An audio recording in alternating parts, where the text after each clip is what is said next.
So hello creative designers and welcome on to today's story. My name is Peter and on today's story we're just going to see how we can be able to hide add to cart for particular categories. Like for instance, here in grocery we don't have the add to cart product. Even if you open this product, you see it doesn't have the add to cart button.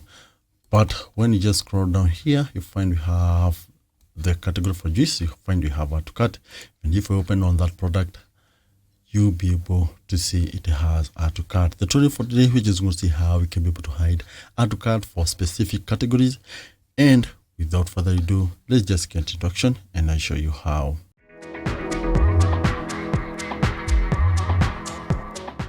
And the first thing we just need to do, we need to head over to the dashboard, and on the dashboard menu, we need to upload a plugin.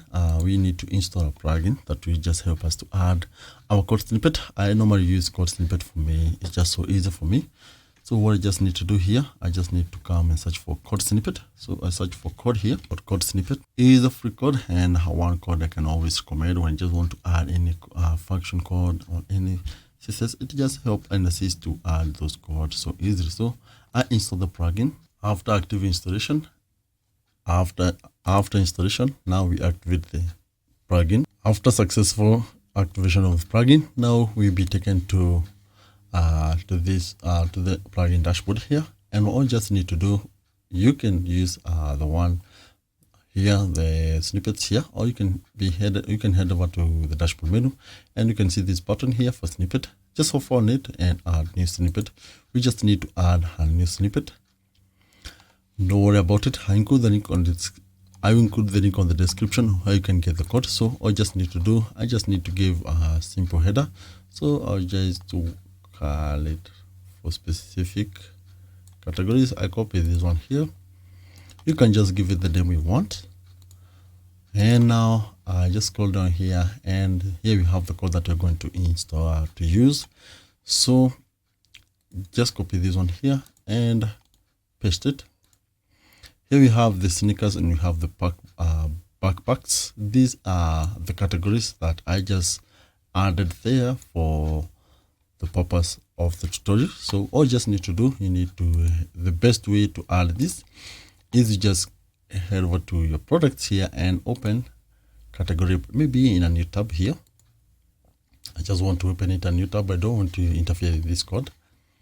So if I decide to save it like this, the way it is, I just go here and I save and activate. When you have activated the code and you just launch to the shop, you refresh, you'll be able to see it has the effect. You see every product in your shop, it doesn't have the add to cart button. Even if you open the product here, it doesn't have add to cart. So what you just need to do, you need to add the category that you just want to show the add to cart button for. So I just come here and let me just copy this for grocery here, and I head over here and I just remove the one for sneakers and I paste. If you want to add more categories, just copy from this comma here to where we have the first one.